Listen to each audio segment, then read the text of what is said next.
قال اللہ تبارک و تعالی فی شان حبیبہ الکریم ان اللہ و ملائکتہ یصلون علی النبی یا ایھا الذین آمنوا صلوا علیہ وسلموا تسلیما اللہم صلی علی سیدنا مولانا محمد مبارک وسلم صلاۃ و سلام علیک یا رسول اللہ صلی اللہ تعالی علیہ وسلم۔ تو آئیے اس کلام کی تشریح میں پہلا ہی مطلع ہے شب معراج میں ہم پر کھلا رتبہ محمد کا، زمین سے عرش تک آیا نظر جلوہ محمد کا۔ تو لغت کے اندر معراج کے کیا معنی ہے؟ تو پہلے ہم اس معنی کو دیکھتے ہیں۔ تو معراج کے معنی نکلتے ہیں اوپر چڑھنے کی چیز، زینہ، اسرار ربانی سے عروج پانے کا وقت، وہ درجہ جس سے زیادہ تصور میں نہ آ سکے، انتہائی عروج یا ترقی، درجہ اعلیٰ۔ پھر جو دوسرا لفظ ہے عرش، اس کے معنی لغت میں کیا ہے؟ تو اس کے معنی نکل کر آتے ہیں تخت، چھت، آسمان، ایک جسم عظیم جو اپنی وسعت و بلندی کے سبب عالم اجسام پر محیط ہے اور اس سے بلند خیال کر کہتے ہیں کہ وہ نور الہی سے روشن ہے۔ تو اس کی تشریح کچھ اس طرح ہے کہ شب معراج سے طالب راہ کے لیے کئی اہم ظاہری اور باطنی پہلو اجاگر ہوتے ہیں، اور سرکار دو جہاں صلی اللہ علیہ وسلم کی شان، ان کا رتبہ، مقام اللہ رب العزت نے اس امت محمدیہ پر کھول دیا۔ یہ ہمارے پیران عظام کا کرم ہے کہ حقیقت محمدی صلی اللہ علیہ وسلم کے راز سے ہم کنار کیا، ورنہ ہم بھی رسمی محبت اور عبادت کے جال میں پھنس کر اپنی قیمتی زندگی کو برباد کر رہے تھے۔ اب آئیے ہم شب معراج کے ظاہری اور باطنی پہلوؤں پر نظر ڈالتے ہیں۔ تو قرآن کریم سورہ بنی اسرائیل آیت نمبر 1 میں اللہ رب العزت فرماتا ہے، پاک ہے وہ ذات جو لے گئی راتوں رات اپنے بندے کو مسجد حرام سے مسجد اقصی۔ اور مسجد اقصی کے معنی کیا ہے؟ سب سے دور والی مسجد۔ اس سورہ کو سورہ اسراء بھی کہتے ہیں۔ اسراء کے معنی ہوتے ہیں رات کا سفر، دا نائٹ جرنی۔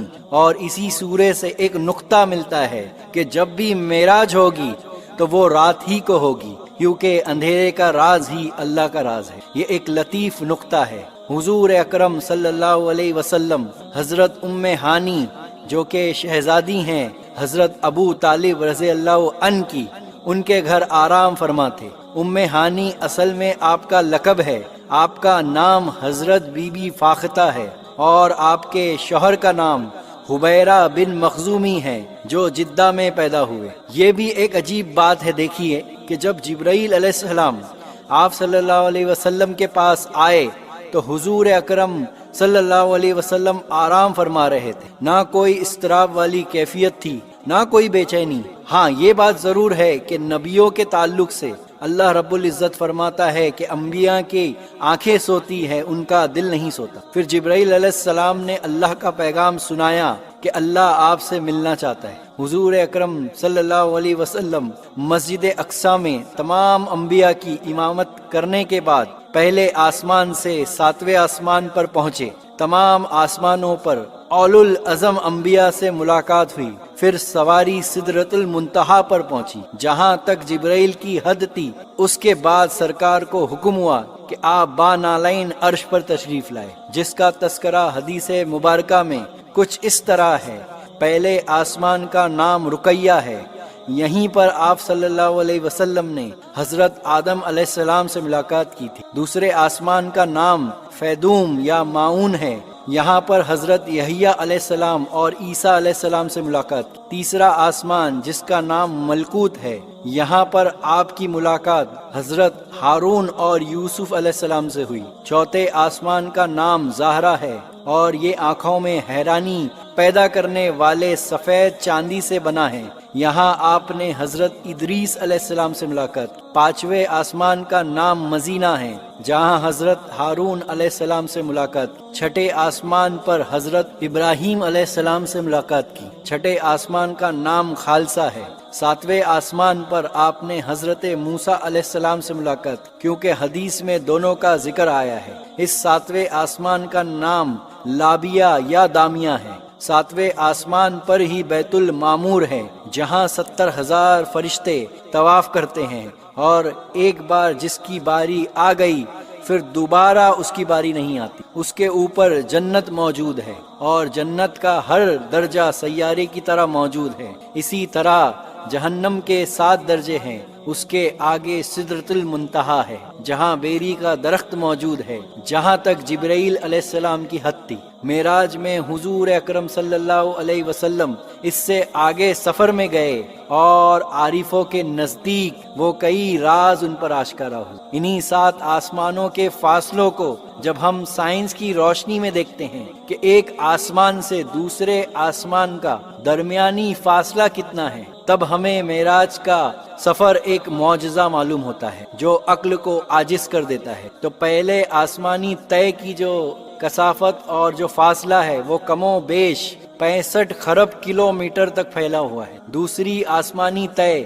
جو ہماری کہکشاں کا قطر بھی ہے 1,30,000 نوری سال وسیع ہے۔ تیسری آسمانی طے جو ہمارا مقامی کلسٹر ہے 20 لاکھ یعنی 20 لاکھ نوری سال کی حدود میں پھیلی ہوئی ہے۔ چوتھی آسمانی طے جو کہکشاؤں کے تمام گروہوں کا مجموعہ ہے اور کائنات کا مرکز تشکیل دیتی ہے 10 کروڑ نوری سال قطر بھی پر محیط ہے۔ پانچویں آسمانی طے 1 ارب نوری سال کی مسافت پر واقع ہے۔ چھٹی آسمانی طے 20 ارب نوری سال دور ہے اور ساتویں آسمانی طے اس سے بھی کئی گنا آگے جس کا اندازہ کرنا محال ہے۔ تو یہاں سے ایک بات سمجھ میں آ گئی کہ ایک آسمان سے دوسرے آسمان تک جسمانی سفر ناممکن ہے، جس کا پہلا سبب روشنی سے کئی گنا زیادہ یعنی بے تحاشا رفتار کا عدم حصول ہے۔ حدیث مبارکہ کے الفاظ ہیں کہ پہلے آسمان کے مقابلے دوسرا آسمان اتنا بڑا ہے کہ جیسے ایک صحرا کے اندر ایک انگوٹھی موجود ہو۔ صحرا کے اندر ایک انگوٹھی کی حقیقت کیا ہو سکتی ہے، ہم اس کا تصور کر سکتے ہیں کہ وہ انگوٹھی اس صحرا میں کوئی حیثیت نہیں رکھتی۔ اسی طرح ہر آسمان پہلے آسمان سے اتنا درجہ ہی بڑا ہے جس کا اندازہ کرنا بظاہر مشکل ہے، اور انہی 7 آسمانوں کے اوپر اللہ کا عرش موجود ہے۔ آج لیکن سائنس نے ہمیں ایک ایسا پلیٹ فارم دیا ہے جس کے ذریعے ہم ان نکات کو سمجھنے کی کوشش کر سکتے ہیں، جان سکتے ہیں اور حقیقت تک پہنچ سکتے ہیں۔ آج سے تقریباً 1300 سال پہلے دنیا اسلام کے بڑے ماہر نفسیات سائنس داں حضرت امام جعفر صادق رضی اللہ عنہ، انہوں نے سب سے پہلے لائٹ تھیوری کا نظریہ دنیا کے سامنے پیش کیا۔ آپ نے فرمایا کہ روشنی چیز کی طرف سے انسانی آنکھوں میں آتی ہے، جبکہ آپ سے پہلے کہا جاتا تھا کہ روشنی آنکھ سے نکل کر اشیاء کی طرف جاتی ہے۔ اسی طرح 20ویں صدی کے ماہر سائنسداں ریلیٹیوٹی، آئنسٹائن کی تھیوری آف ریلیٹیوٹی اور اسٹیفن ہاکنگ کی time and space travel theory نے شب معراج کے عاجز کر دینے والے راز کو سمجھنے میں مدد کی، اور دوسری طرف قرآن کریم نے آج سے 1400 سال پہلے طے زمانی و مکانی یعنی ٹائم اینڈ اسپیس ٹریول اصحاب الکہف حضرت عزیر علیہ السلام اور حضرت آصف بن برقیہ رضی اللہ عنہ کے واقعے کے ذریعے سمجھانے کی کوشش، جس کا تفصیلی بیان میری کتاب تخلیق کائنات کے رموز صفحہ نمبر 85 میں درج ہے۔ شب معراج سے سرکار دو جہاں کی شان کا ایک باطنی پہلو اجاگر ہوتا ہے، جس کا ایک لطیف نقطہ ہے کہ جب مسجد اقصی میں حضرت محمد صلی اللہ علیہ وسلم نے تمام انبیاء کی امامت کرائی تو یہاں پر معراج کس کی ہوئی؟ اب آگے چلتے ہیں۔ تمام آسمانوں پر اولو العزم انبیاء سے ملاقات ہوئی تو بتاؤ یہاں معراج کس کی ہوئی؟ جنت، دوزخ، 7 آسمان، سدرۃ المنتہا، رف براق اور فرشتے، ارے بتاؤ معراج کس کی ہوئی؟ اور یہاں تک کہ حضور اکرم صلی اللہ علیہ وسلم کی نالین مبارک، ارے بات غور طلب ہے کہ جبرائیل امین سدرۃ المنتہا کے آگے نہیں جا سکے، اور حضور اکرم صلی اللہ علیہ وسلم کی نالین پاک کو بھی زیارت کا شرف عطا ہوا۔ یہاں درس ملا کہ ہمیں ہمیشہ نالین پیر و مرشد میں رہنا ہے، ان کے قدموں میں رہنا ہے۔ تو یہاں معراج نبی کے ذکر سے فیض یہ حاصل کرنا ہے کہ ہمیں بھی معراج عطا ہو جائے، حضور اکرم صلی اللہ علیہ وسلم کے ذکر سے ہماری بھی پرواز ہو جائے۔ تو کہنے والے نے کیا کہا؟ ارے تیری معراج کہ تو سدرۃ المنتہا تک پہنچا، ارے یہ میری معراج کہ میں تیرے قدم تک پہنچا۔ اس کی مثال ایک شاہین پرندہ سب سے اونچی پرواز رکھتا ہے، سب سے اونچی اڑان رکھتا ہے، تو ایک چونٹی جب اس پرندے کے پیروں سے لپٹ جائے تو اس کی پرواز بھی اتنی ہی اونچی ہوگی جو اس پرندے کی ہوگی۔ جب جبرائیل امین جنت میں معراج کے لیے سواری لینے گئے، وہاں کئی براق موجود تھی، تمام اضطراب میں تڑپ رہی تھی، لیکن ایک کمزور براق کے آنسو جاری تھے، تو اس کے آنسو دیکھ کر فرشتوں نے پوچھا تم کیوں رو رہے ہو؟ تو اس نے کہا کہ حضور اکرم صلی اللہ علیہ وسلم کے لیے اتنے براق موجود ہے، میری کیا اہمیت، میری براق بہت ادنا ہے، تو اسی لیے میرے آنسو بہہ رہے ہیں کہ یہ موقع مجھے نہیں ملنے والا۔ اس کا عشق، عاجزی و انکساری دیکھ کر اسے ہی حضور اکرم صلی اللہ علیہ وسلم کی معراج کے لیے چن لیا گیا۔ سبحان اللہ۔ تو یہاں پتہ چلا کہ معراج پر وہی جا سکتا ہے جو خاکساری اور عاجزی و انکساری کرنے والا ہو، عاشق ہی معراج کو پہنچ سکتا ہے۔ یہ ایک اہم نقطہ ہے۔